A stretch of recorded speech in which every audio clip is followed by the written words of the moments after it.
Welcome back to our coverage of Erie Gives. We're into the 4:00 hour, and I have an update for you. We have now raised $45,653 via 190 gifts. So thank you so much for your continued support. I do have a note to share. Again, if you're giving online, there is an option to leave a little note in your donation. So if you'd like to share your thoughts with us, please do. This comes from Owen Gilroy, who is in Cats at the moment. Thank you all so much for being such an amazing place to perform. Love you all so much. Heart emoji. So thank you, Owen, for your donation. We are accepting donations via the Erie Community Foundation through midnight tonight. You can go online, eriegives.org. You can give a phone call to 814-454-0843 or in person at the Erie Community Foundation at 459 West 6th Street. And if you're curious as to how your donation will be used, we have a really interesting Instagram post up right now that shows what your donation could get. And we'll show you at different levels for $25, for $50, what your donation gets us. And it all goes towards keeping this place going and putting on more and more great shows. Speaking of great shows, we had a wonderful show back in October, a little known show called Sweeney Todd. And we'd like to share that trailer with you right now. My mind is far from easy. Friends once familiar streets. I feel the chill of ghostly shadows everywhere. Years ago, something happened up there.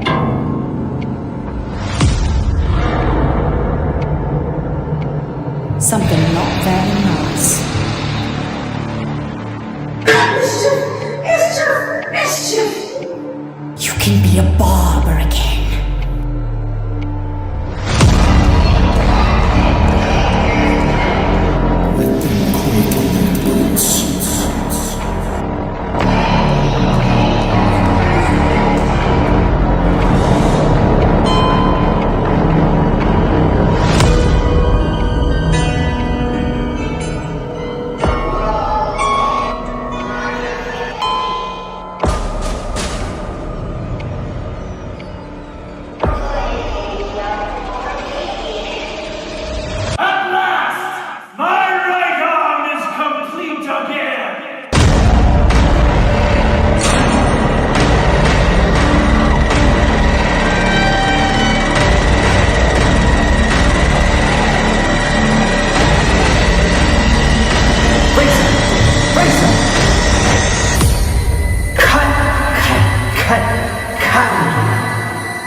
And we're back with two people that were involved in that production of Sweeney Todd. We have Emily Bahm, who worked backstage. How are you? I'm good. How are you? I'm great. We have Lizdel Collado-Monahan, who also played in the pit orchestra for that show. Welcome. Thank you. I'm so thrilled to have you both here. We've talked about a lot of different aspects of productions today, and now we're talking with two very distinct contributions from backstage to pit orchestra. But I just want to say, both of these ladies have been in other facets of production throughout their lives. Emily, you started here way back when? Oh, I was 13. Yeah. So a long time ago. And what show was that? My first show at the Playhouse was Pinkalicious, about a little girl who eats too many pink cupcakes, turns pink. I played a vegetable and a butterfly. Perfect. Yeah. And then I did youth theater until I went off to college, went to school, did a couple summers. I would come back and get involved in shows backstage, however I could. And then I recently came back again. My first show back in like about 2 or 3 years was Sweeney, actually. It's amazing. Lizdel, I mean, I've known you for quite some time and know that you're a fabulous vocalist, amazing musician. How did you, I forget, how did you find your way into the Playhouse family? Well, I came up, Frederick Monahan brought me, and we saw you in Monty Python. Hey. In the Holy Grail, which, oh my gosh, was amazing. One of my favorites. Then Shauna. Moffat. Yeah, Shauna Moffat. I met her before I came to the Playhouse, and I was teaching art at the Children's Museum, and we struck up a friendship, and she said, you should come to the Playhouse. And then Frederick kept saying, go to the Playhouse. And I came and was in the orchestra for Mary Poppins. And that was my first show. It was 2013. I think. Yep, 2013. Yeah. And then you were, let me see, was it 2 years later that we had a Little Mermaid collab between we did. Lizdel and Nicole behind the boards today? Yeah. And it's hard to believe that that was 10 years ago.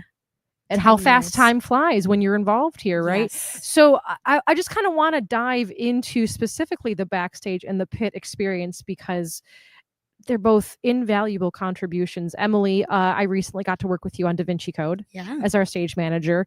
What do you find to be the most exciting thing about working backstage? Because I love the craziness of it. I love how like things have to be set by a certain time. What is your favorite part of being a stage manager? Ooh.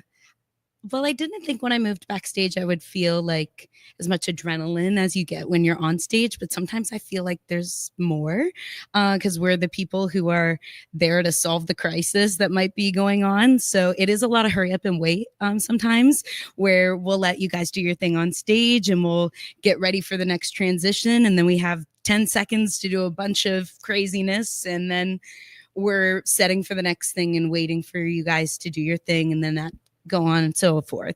But I will say that there have been many times during shows where something, a costume like a zipper will bust or a prop breaks on stage and we're trying to get it off stage and fixing things. I've always got a hot glue gun ready, safety pins. Do you have a hot glue gun on you right now? I don't, but I do have one that lives backstage. I know It's that you'd be always able to plugged find in. one just in case this chair were to break. I think you could fix could it. fix it. Yeah, We could definitely absolutely. fix it. Yeah, it I think about all the things, the small things that went wrong during Da Vinci. And there were tiny things, but Yeah. they were things that in the moment you're going, we need this prop right now for the next scene. What are we going to do? Yeah. Do you have any fun anecdotes of your backstage time to share? Ooh. Within, Well, we do have to stop by 8 p.m. So just, Well, you I know. could Yeah. go till 8. Yeah. Okay. There are like, theater is, I think what makes theater so special is the tiny details that we take the time to like put in. So anything from, gosh, the Fleur de Lis on a key Mhm. in Da Vinci, or during Beauty and the Beast, the mechanics to make the mirror glow were covered by a bubble of sort on the back. And during the middle of the number, our Gabe, who played Beast, just was like really into character, and he shook the mirror a little too hard, and the back of the bubble just popped off and rolled on stage. And I watched it happen in real time. I ran backstage, I turned on the glue gun, and we had it ready to go before it needed to be back on stage again. Just little things like that pop up more often than you would think, and making sure like the details really matter backstage. Of if a quick change is happening, which way am I setting these pants so when somebody comes off stage they can just step right into them, and change a wig, and making sure we have pins and everything like that to make sure Paula's wigs stay beautiful. Well, I know as part of the cast of Da Vinci Code, it was so neat every night, and I so appreciated this. I don't know if I've told you this, but it was so neat every night to be ready to go on, but yet to hear you cueing everybody and to hear you prep somebody and then give the go command. And I've had a lot of people since ask about what it's like to be on crew and what to expect. And if somebody was sort of, maybe they worked on crew before, but they haven't yet staged managed. Yeah. What is something that you'd like to say to those people to like say, this is something that's attainable? And what are maybe some things you might need, some skills you might need to become a stage manager? Yeah, I will say that I think somebody coming from the stage is always great to have backstage, because we're as choreographed as you guys are on stage and in the pit. So like that detail, it matters. Something that's nice about being backstage that is different from being on stage is that we use something called a run sheet, which is a document that stage managers and assistant stage managers work on during tech week, where we create a play-by-play of every single thing that happens tech-wise, from costumes to props to sets moving to when blackouts are happening, what color spike tape it's going on.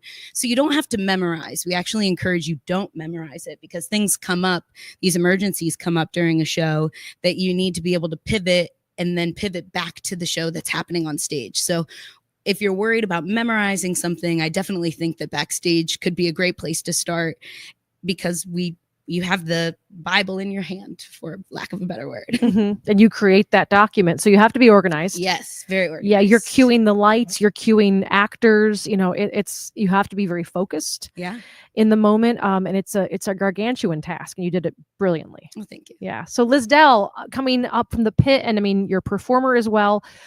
Remind our listeners today how many instruments you play. And don't be modest, because this is a lot. Okay. Voice counts. Voice counts. Okay, voice. Flute, clarinet, trumpet, horn, and minor percussion, Latin percussion. And that's just this week, because next week you might have learned more. And so, what is your favorite instrument to play in a pit? French horn. Is that your primary? Would you It's- consider? I consider it my primary. How long have you been playing French horn? I've been playing French horn since just before middle school. Wow. And Mhm.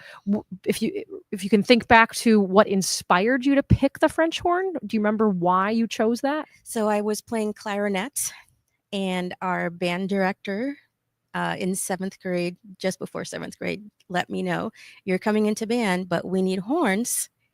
And my experience in band had so far been that in the clarinet section, it wasn't fun. So I wanted to go to the horn section because that looked like fun, and the instrument had lots of circles. Might you say the French horn is sexy? It's It's a sexy hella instrument. sexy. Yeah. It's a very cool instrument. It's very difficult. I want people to know Yeah. that not all brass instruments are made the same. Correct. I took brass methods. Mm-hmm. I was not good at it. The Oh. brass line is very difficult. Mhm. Trumpet and French horn are two of the most difficult instruments I've ever had to try. Yeah. So, can you explain why it's a little bit tougher to master the French horn as compared to like the trombone or tuba? So, as a pianist that you are, I can tell you, you know that the enharmonics are so far apart on the keys. So you have space between the white key and the black key, space between the white key and the white key. Most instruments have set spaces between enharmonics, between notes. In the horn, everything is so close together that to find those notes, you really have to know your instrument and know yourself, know your body, know your facial muscles and how you work, and know your mouthpiece. And also with the French horn, much like the cello, your body is an extension of the instrument. So you're not just playing the instrument, your hand is in the bell, and it controls pitch as well as your mouth does, and it controls volume and the quality of tone. So it's a very intuitive instrument. It takes years to master. No one ever completely masters it. You study it for your entire career. I remember the embouchure being so specific. It's very tight. It's very unforgiving. Yes, it's a straw. It's like a little straw. Right. Exactly. Yeah. And I'm always amazed when people can play multiple instruments, because it's not all the same. There are No. some that are very close Mhm. to the others, and it's by extension it's easy to sort of get into Yeah. those. But to play all the different kinds that you do, what do you think is the most challenging instrument that you've played? The horn. The horn. Yeah. And it's your primary. Mm-hmm. What is there an instrument that you have yet to try that you'd like to someday? The oboe. I would love. I to adore try the oboe. Can I play it right now for you? No, I cannot. Because Try. like she said, it's a full body thing. Like you Yeah. have to be in shape to play any yeah. instrument. Yeah. And it is like a workout, as Liz Allward has said. Correct. And she's filmed it a bunch of times where Yeah. she's been in the pit and has Mhm. shown like this is Oh, no yeah. walk in the park. This is hard. No. Emily, do you play any instruments, by the way? No. Have you ever played an I instrument? Fiddle, like I can plunk out a melody on a, Oh, a yeah. piano. Oh, but I thought you meant the fiddle, like Oh, the I wish actual I fiddle. played the Yeah. fiddle, Okay. no.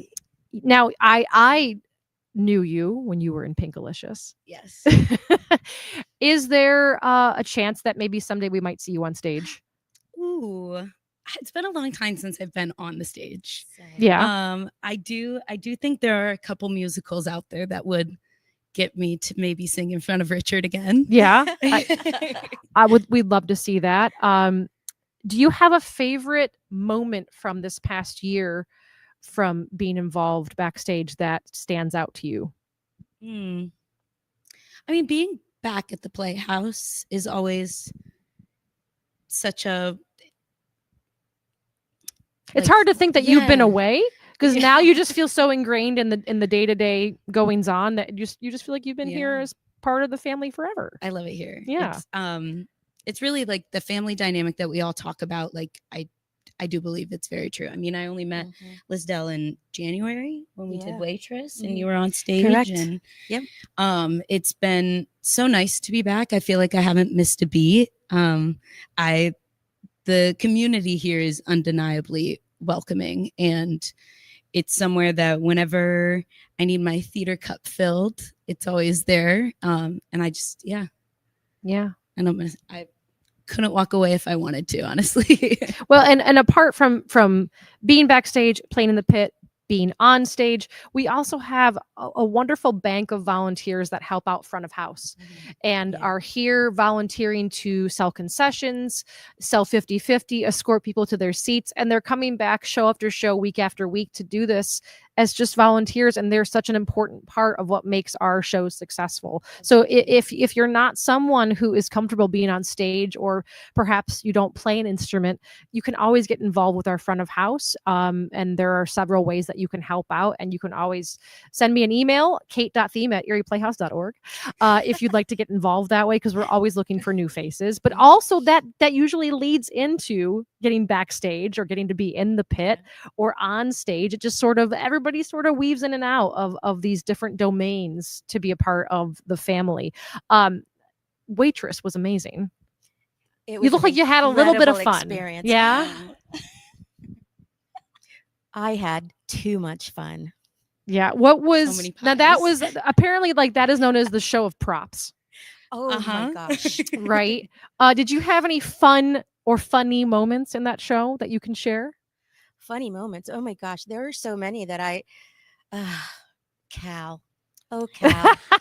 She's referring to our own Ryan Ingram. Ryan Ingram played my character, Becky, Becky's romantic interest. Whew. Phew. Goodness. It was hot in that kitchen. It sure Is was. all I have to say.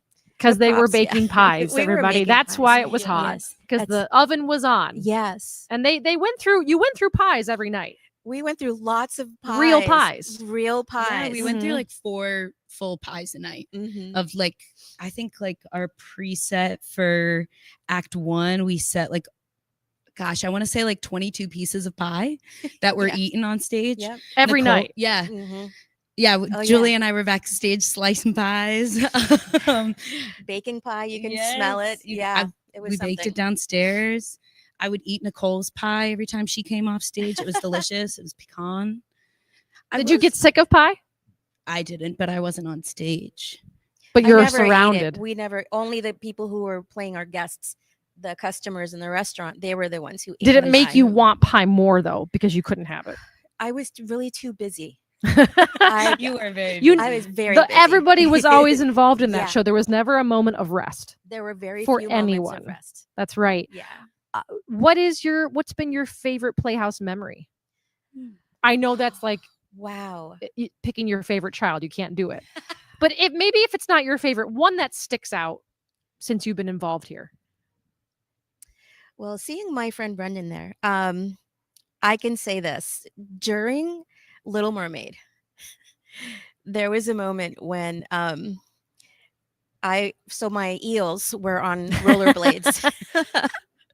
And I was Ursula, so I had all of these tentacles, and the lights went down before we got off stage, so they were rolling behind me, and King Triton was standing in the wings right there waiting for his entrance. Oh no. And one of my eels rolled onto my tentacles and I couldn't move, and I lunged forward and fell, and he caught me and kept me from slamming my head into the side and saved Ursula.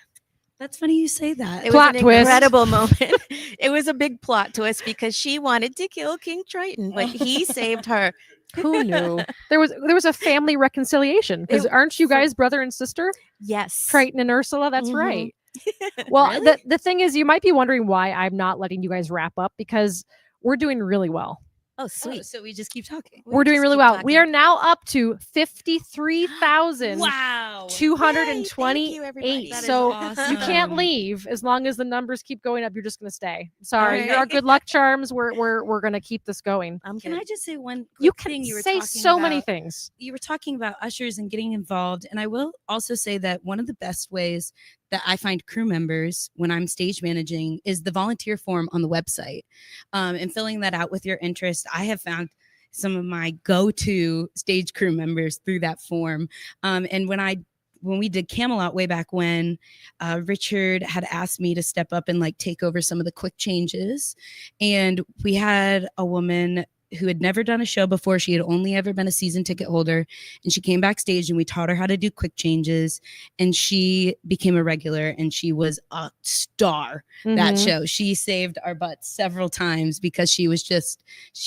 we taught her everything she needed to know, and she just took it and she ran. So if you're interested, please fill out that volunteer form. I think it's a great way to get involved here. It's such a comfort as a performer when you know you've got people that have your Oh my back. gosh, Yeah. yes. And then some, because especially with quick changes, Mhm. you are so nervous you're not going to make the change in time and what's going to happen if you don't make it. And then to have someone that's like, not only have I gotten you changed, I've like done your taxes, I've watered your plants for you. And I've had those people that you're just like, you marvel over. I remember I had Jen Vergotts for Beautiful. And she was a rock star. She was amazing. And I've gotten several of those people that have sent through the volunteer form, Yeah. and I've passed their names along, and it really is how they get started. And then you never know, you might be backstage and then you might think, I'm going to audition. I might be in the pit. Meant to ask you, you're playing for Cats, yes? I'm not playing You're for not Cats. playing for Cats. No. Okay, I'm going to modify the question then. Okay. Who is your favorite musical theater composer to play and to sing? It might be different. God. Or maybe who's your least favorite composer to play? Because Hot take. I have one, I bet we have the same one. but it's least and probably most because it's Mhm. challenging. So it's Okay. Sondheim. Yes. Yeah. It's Sondheim. And Jason Robert Brown. But we don't do a lot of his shows. We don't. But it's always that double-edged sword of this is so Mhm. much fun, Yeah. but it's so hard. difficult. Yes. And it's gonna Yeah. keep me up at night Mhm. and trying to figure out the passages Yeah. and the different time signatures. Like Mhm. it's a challenge, but it's Yeah. so rewarding. It's incredibly rewarding when you make it to the end and you realize, "Phew, I counted correctly." Because that's for the horn part, at least. It's the counting that Mhm. gets you, and all the meter changes, and it's crazy. Is there a show that you have yet to play for that you'd like to play for in the future? I don't know yet. I'm not To sure. be decided. To be decided. Yeah. Is there a that's show tough you'd like one. to play for in the future? Mm. Because you said you played piano. It's I'll out be- there now. I could be Devin's page turner. Love it. I can. Well, I don't play piano. Okay, I plunk on piano. You say that now, Okay, but I bet by next Some week. lessons? Sure. All right, great. Yep, absolutely. For sure. So we are here again with Emily Bahm and Lizdel Collado-Monahan. They're not leaving. We're just going to keep them here for the next several hours. But we have a couple more interviews lined up for today. And just to let you know, at the 5 o'clock slot, we are not going to be starting at 5 p.m. We are going to start a little bit later, around 5:15. And at that time slot, we are having members of the cast of Da Vinci Code come in for an interview, which will be a lot of fun. So if you want to stick around, you can stick around because she was our I stage might have to manager. say hi, yeah. Yeah. And a couple more things later tonight. I know Zach's going to be heading over to take some rehearsal footage from My Fair Lady over at the rehearsal hall. So we have a whole evening planned for you. But again, if you have yet to donate through Erie Gives, 3 ways to do it: online at eriegives.org, by phone through 8 p.m., 814-454-0843, or in person at the Erie Community Foundation, 459 West 6th Street. You can bring your donations down here. We'll make sure they get where they need to go. And don't forget that there's that little prorated match that the Erie Community Foundation is applying to each donation that will be applied after today is done. But just thank you to everybody so far. Thank you, ladies, for joining me. It's thank you for been having wonderful. us. And if you'd like to get involved at the Erie Playhouse, go to our website, find our volunteer page, and fill out the form. And who knows, one day you may be backstage with Emily, you may be in the pit or on stage with Lizdel, you may be on stage with Emily. We're going to get her back on stage, Yes. everybody. And in fact, if we can get it up to 60,000, Emily will return to the stage. Okay. So We can do that. bet. No She pressure. said bet, and that is Alright. slang for yes. I know the lingo, everybody. Look at you. I am up here slaying the day away. She's so fierce. Bet, all cap. No cap. No cap, but yeah. No cap. No Owen's tea. Owen's gonna Some school us tea, now. no coffee. Some tea, all shade. No shade. Okay. Sure. Slay. Anyway, we'll see you back here at 5:15 for our next interview. Thanks, everybody.